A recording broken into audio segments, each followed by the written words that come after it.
نحمدہ و نصلی علی رسولہ الکریم اما بعد فاعوذ باللہ من الشیطان الرجیم بسم اللہ الرحمن الرحیم۔ دوستو، بزرگو، انسان کی دنیا اور آخرت کی کامیابی کا معیار دو چیزیں ہیں جس کو رسول اللہ صلی اللہ علیہ وسلم نے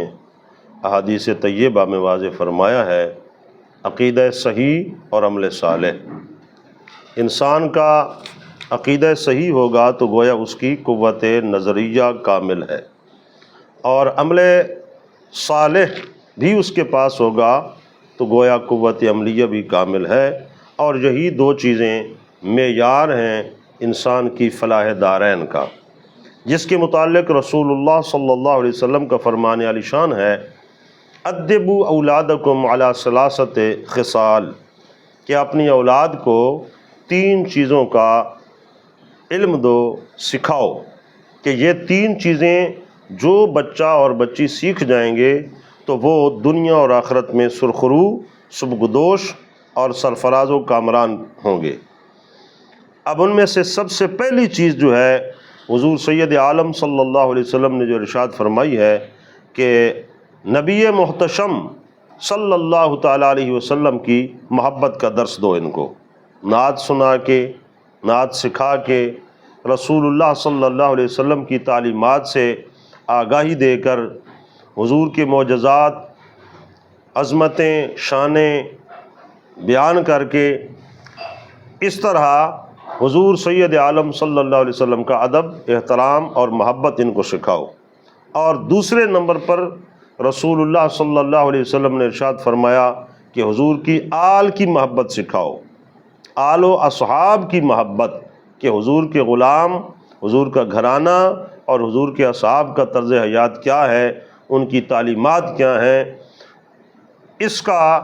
اپنے بچوں کو درس دو۔ اور تیسرے نمبر پر رسول اللہ صلی اللہ علیہ وسلم نے فرمایا تلاوت قرآن ان کو سکھاؤ۔ پہلی دونوں چیزوں کا تعلق انسان کی قوت نظریہ سے ہے کہ اگر تم نے اپنے بچوں اور بچیوں کو رسول اللہ صلی اللہ علیہ وسلم کا ادب سکھا دیا، حضور کی محبت سکھا دی، حضور کے آل و اصحاب کی محبت سکھا دی، تو ان کی قوت نظریہ کامل رہے گی اور کبھی بھی عقیدے میں تزلزل نہیں آئے گا۔ جہاں کہیں بھی رہیں گے، اللہ تعالیٰ کے فضل و کرم سے اس عقیدت اور محبت جو آپ نے سکھا دی ہے حضور کی اور حضور کے آل و اصحاب کی، اس کے سبب ان کا عقیدہ صحیح رہے گا۔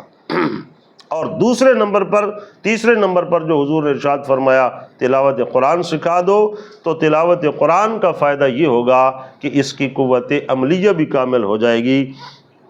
کہ جس طرح وہ قرآن پاک صحیح پڑھنے والا ہوگا اور پھر آنے والے وقت میں وہ اس کو سمجھے گا بھی تو اس کو یقیناً وہ اپنائے گا بھی۔ اور اسی کے متعلق رسول اللہ صلی اللہ علیہ وسلم نے دوسرے مقام پر بھی فرمایا کہ میری آل اور قرآن پاک، یہ دونوں چیزیں جو میں نے تمہیں عطا کی ہیں اللہ تعالیٰ کی طرف سے، جب تک ان کے ساتھ جڑے رہو گے تو کامیاب رہو گے اور گمراہی سے بچے رہو گے۔ تو اس لیے اور بھی احادیث طیبہ میں قرآن پاک کی تلاوت اور اس کی اہمیت اور اس کی ضرورت کے متعلق رسول اللہ صلی اللہ علیہ وسلم نے کثرت کے ساتھ بیان فرمایا ہے۔ تو اس لیے نتیجہ کلام یہ ہے کہ اپنے بچوں کو، بچیوں کو، ان ننھے منھے پھولوں کو جب رسول اللہ صلی اللہ علیہ وسلم کی محبت، حضور کے آل و اصحاب کی محبت اور صالحین کی محبت اور قرآن پاک کی تلاوت کا آپ قاری بنا دیں گے اور اس کا ادب اور محبت ان کو سکھا دیں گے، تو ان کو اللہ تعالیٰ اس کے سبب دنیا اور آخرت میں فلاح اور کامیابی عطا فرمائے گا۔ تو اس لیے یہ ہمارے بھائی کا لخت جگر ہے، اس کو بھی ہم نے حفظ قرآن پہ ابھی لگایا ہے۔ سب دوستوں سے دعا ہے اللہ تعالیٰ